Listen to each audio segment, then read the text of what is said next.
If you hate your life so much, why are you not actively trying to change it? It's not like you don't know what you need to change, because most people know the biggest issue that keeps them stuck in that life that they despise.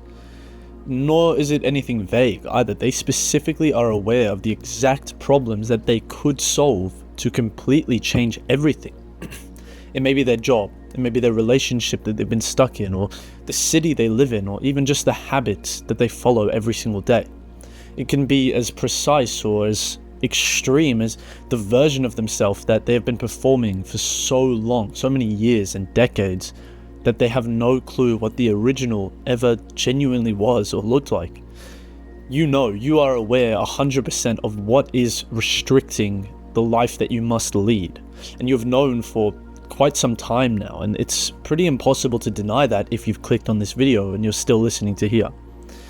The knowledge may sit inside of you like a stone, or it may pull you down like a weight attached at your ankle, because it's so present and so heavy and impossible to misplace that you're basically unable to move unless you get rid of that weight. Now, the standard explanation to this feeling of stagnation or not trying to fix oneself is fear, I guess. That is what most people reach for as an excuse. You may say you are afraid of failure, afraid of the unknown, afraid of what will happen to your life if you try and nothing actually changes or it doesn't end up working. And I'm not here to tell you fear isn't real, because it is. It's one of the most real human feelings, but it doesn't make it the complete answer. That doesn't mean it's the entirely wrong answer, but it is not the whole answer, if that makes some sense, right?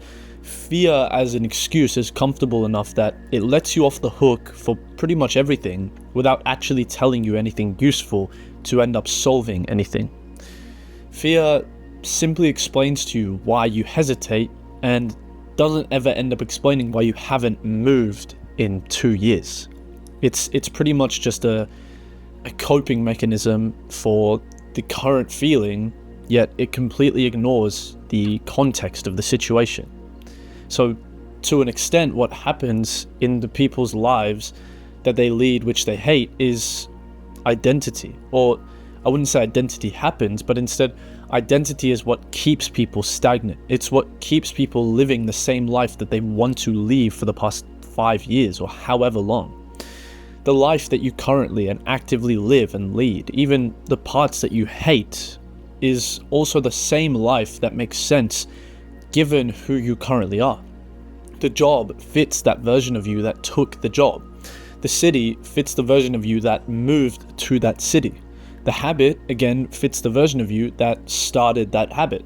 So changing any of it doesn't just mean changing the circumstance or the individual object, but instead means becoming someone completely different and different enough to make a different choice. And that feels like too much commitment for a lot of people. That is pretty much the entire unspoken part that changes this entire situation from simply making a change every day to changing your entire life in one day. Change is not a logistical thing, it's existential. You cannot simply change based on rationale. You're not just switching a job and looking at the financing and the location or anything along those lines of logic, right? You're becoming the kind of person who left that job for something else. Again, you're not just ending the relationship with that person because they're draining you, or it doesn't feel two ways, or something feels off about it. Instead, you are turning yourself into the kind of person who cut that relationship off because of those reasons. Not just cutting the relationship off because of the reasons, but instead you're becoming the person who does that, right?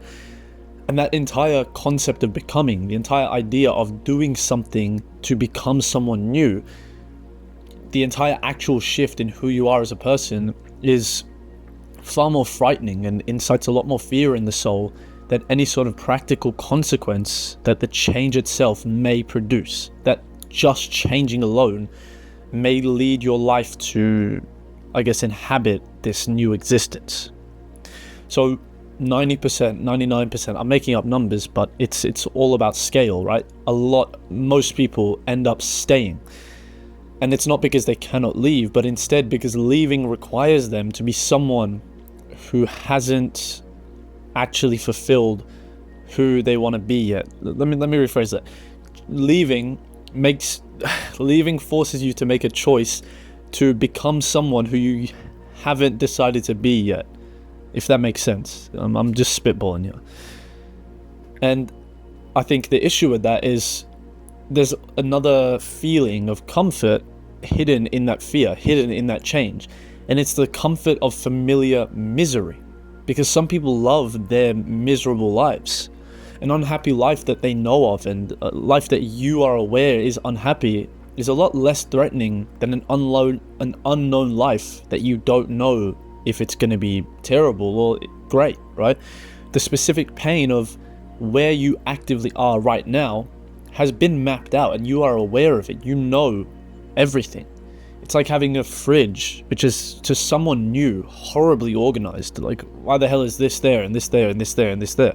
But to you, you know where everything is. You know the edges of your own roadmap. You know the rhythms of your own life, and your worst moments and your tolerable moments, and what makes you feel good and what makes you feel even more terrible. You know the exact pain of where you could go, but you don't know where you're going. The place you are going is uncharted. It might be better, yet it also might be worse. It might stay the exact same for all that effort you produced to get there. And the uncertainty of that feeling is more than enough to make the known misery feel paradoxically like safety. It makes it feel like something that you want to stay in, even though you know you are miserable in it. Psychologists call this the status quo bias, and you don't. You simply know it as being stuck in your life. But it is the same thing. Doesn't matter what you call it. It is the human preference for the devil that you know, even when the devil that you know is actively the same thing making you miserable. So it seems pretty pessimistic. I'd say pessimistic instead of nihilistic, right? It seems like I'm just telling you that your life sucks and you don't want to change. So what is the thing that actually moves people?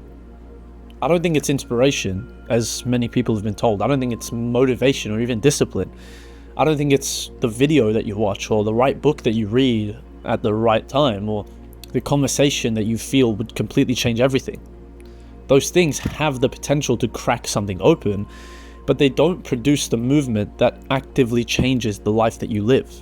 What produces the movement is one specific kind of reckoning. It's basically the single moment when the cost of staying becomes a lot more visible and a lot more real to you than the cost of leaving. But sometimes, and most of the time actually, specifically only to you. Only you can see the pain of the life that you lead, even though from the outside it looks like a regular life that most people would be happy to live in.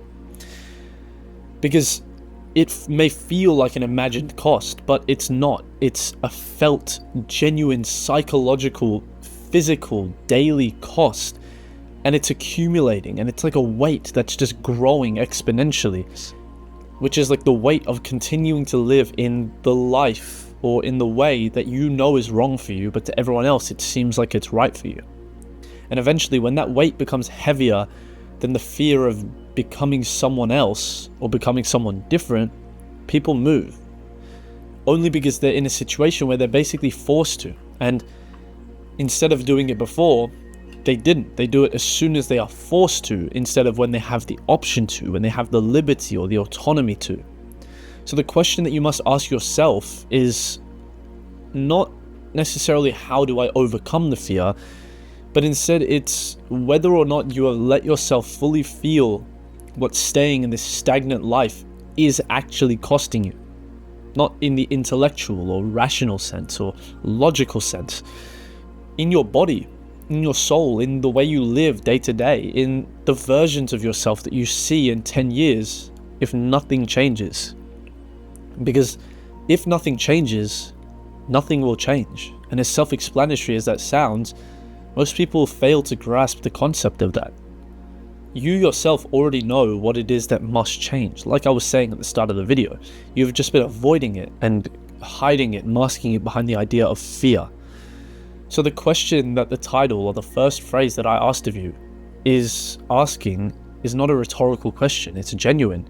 And I think it has a real answer specific to every individual person who answers it, that you've pretty much been circling without saying it out loud. You've been avoiding, yet contemplating. So understand this, right? You don't need more information. You don't need the right conditions. You don't need anything else, anything external. You don't need to feel ready, because readiness is just a myth. It's a state of mind invented by people who never ended up actually moving and instead coped as their form of movement. All you need is to decide that the person on the other side of the change is completely worth becoming. It's more valuable for you to change your life and invest everything you have into that next life than it is for you to invest everything you have right now into staying stagnant. And when I put it out in terms like that, see how fucking stupid it sounds when you choose to stay in the miserable life. So once you figure that out, all you do is become them. All it takes is one thing today. Not everything, just one thing today, and then the day after. And just the same thing every single day, day in, day out. It's up to you to change. I'm going to end it on that same quote, which sounds stupid. If nothing changes, nothing will change.